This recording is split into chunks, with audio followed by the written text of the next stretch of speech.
Hey everyone, so this is the 2024 Motorola Edge. This is not the Plus version that is not out yet at the time of this making, but this is the regular Edge. This one is in midnight blue, is what they call it.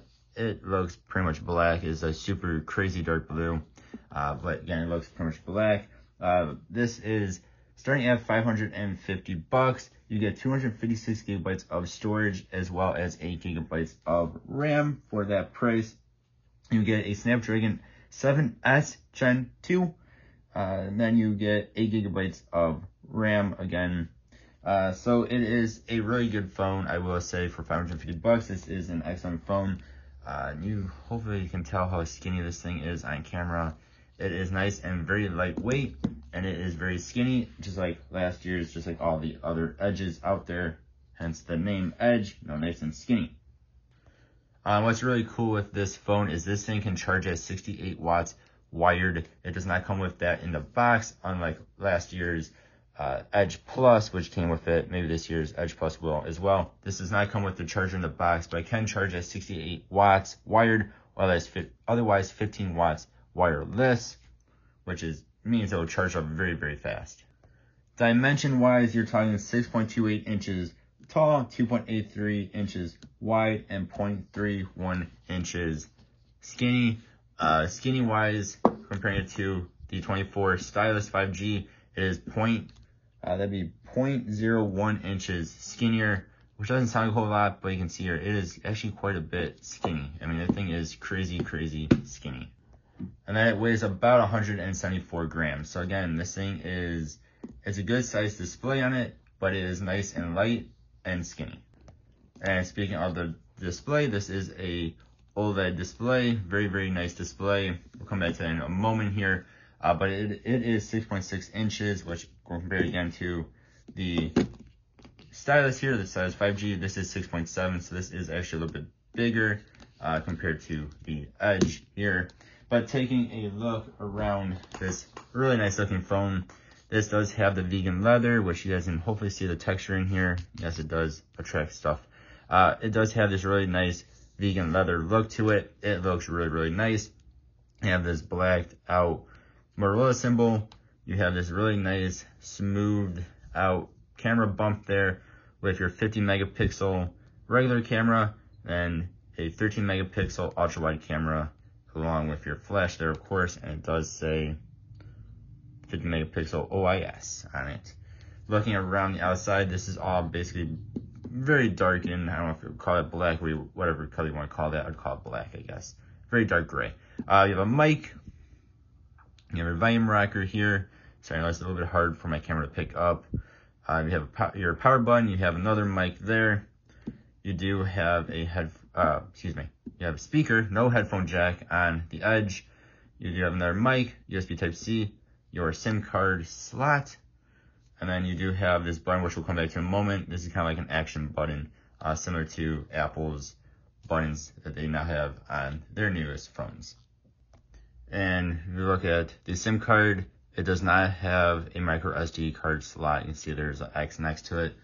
So you're stuck with whatever storage you get, which is common with phones these days. But again, if you compare it to the Stylus 5G, which gives you a headphone jack, and also gives you, I believe it's up to 2 terabyte, whatever side it's on here, expansion micro SD, which is crazy.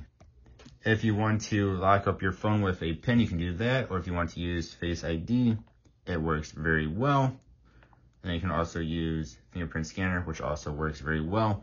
Now, how secure that is compared to something like Apple, I'm sure it's not as secure, but it does seem to work very well. It also works with my glasses on, which is kind of surprising, but it does seem to work with that, which is awesome.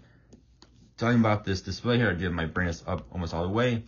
This display is really, really good. Again, this is an OLED display. It just looks really, really good. I hope you can see this on this ice looking things here. It just looks so good. Like, these colors are just popping. Black's nice and black, white's nice and white. Compared to something, I know it's a little bit cheaper of a phone, but like this A35 here from Samsung, and this is way better than this, and this still has an OLED display. The colors are just so much better. Again, not that the A35 is a bad display, it's just compared to the Edge, or even the status 5G, way better display. Let's talk about this little button on the side here, which is really cool. Not too many phones have this. I think the only other phones that have this that I know of would be the Apple phones. I want to say there was an older Android phones that had this as well. Maybe Asus, one of those. But if you push and hold that button down, you can see here, you get a whole bunch of stuff. So if we single press it, you can open up these things if you want to do that. Right now it's on the default is launching the Moto app, but you have to do other things here. You can see here, you can pretty much launch any app you want to launch. And again, double tapping it will do other things as well. You can see a whole bunch of other options. You can do a walkie-talkie on there, which is really cool. So, I mean, it's just a really cool quick action button is what that is. So, like right now, if I just press it, it'll open up this Moto app.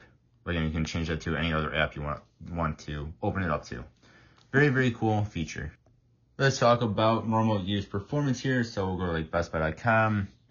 It loads in very fast. Again, unless you have this thing next to a higher end phone. So, say the Apple phones, Apple iPhone 15 series or something like that, or say Samsung S24 series, you're not really going to notice this thing being slow, because it really is not slow.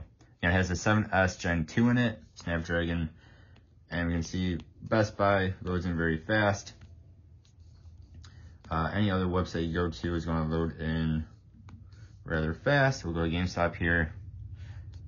No issues with web browsing speed whatsoever. We'll go into, say, some Roblox here. Loads in nice and quick. Showing off some Arsenal in here. Now I just have it in the automatic graphics, but this does show you, get rid of that. FPS is hovering around 50s to 60. And again, this will depend on the map you're on, but it's actually rather good. Especially considering that, I'm terrible at this game, there we go. That Roblox is not optimized for Android. You can see this is actually in the 50 frames per second, which is, again, really good. Now, this isn't automatic, so I do not have it on the top of, max graphics or anything like that. But it works actually rather well. Like, compare this to something like the Google Pixel 7, which is last year's model, but this runs way better than that does. That was running in like 30, 40 frames per second, sometimes in the 20s. This does, again, 50s, 60s, sometimes in the 40s. Going to some Monster Hunter now. So last year's model of this phone struggled with this game. This does a lot better. You see, this is all nice and smooth as I get taken down. I'm terrible with this weapon. This is also a very base weapon. I actually just bought this weapon. I have not upgraded it at all. But you can see this is no lag whatsoever. The other one, last year's model, actually had a decent amount of lag from time to time. This really has no issue with this. I get out of that before I get destroyed. Then let's talk about the speakers. So you have the one up in your earpiece, and then you have the one down here. Again, this is a very skinny phone, and it does sound really good. Turn it up all the way. And scan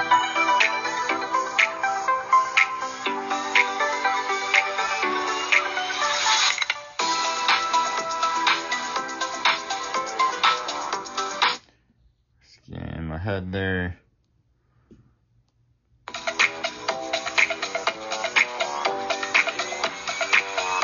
So it's actually rather loud, and it sounds actually rather good. Very good speakers, I would say. Actually, very, very good speakers on it. I have no complaints on that whatsoever. Then let's quickly talk about cameras. Not going to go too crazy in depth here. But you do have, again, 50 megapixel, 13 megapixel ultra wide, and the front is actually, I believe it's like 32 megapixel front facing camera, which is insane. You do have a macro lens there as well. It does work rather well, as you would expect. You do have 0.5, and of course you can do 1 times, and this goes up to 10 times zoom in. So not the craziest of zoom ins, but it does do 10 times zoom in. Again, pictures do look pretty good. Videos do look pretty good as well. I have no complaints with it. I am not a crazy camera person though. I'm sure there are better phones out there with better cameras on them, of course. But again, for this price range, I have no complaints with the camera. It works very well. So for $550, yes, I do think this phone is worth it. It is a good phone for that price. But now, one complaint I do have, and that is they also released, which I've talked about a couple times here, the G Stylus 5G, which is only $400, so it's $150 cheaper than the Stylus. Excuse me, cheaper than the Edge. $150 cheaper than this Edge is. It is a little bit bigger of a phone. It's a little bit bulkier, a little bit heavier, but the performance is not quite as good, but it is very, very, very close with it. Still has a Snapdragon processor in it, but it's a 6th Gen 1 in this. This is a 7S Gen 2 in it, so this does have a better processor.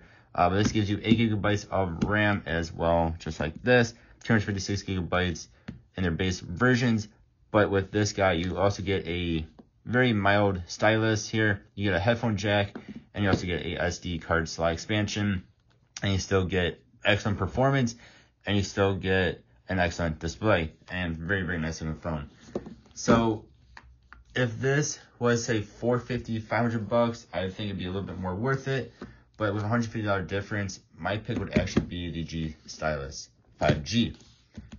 But with that said, this is still worth it. And I'm sure in a month or two from now, this phone will be on sale for probably, like I said, $450, $500. I'm sure all Motorola phones go on sale usually within a couple of months of them being new. So if you need a new phone right now, yes, this phone is good, but so is the G Stylus 5G. And if you want to wait a couple months, I'm sure this will be on sale for a lot cheaper.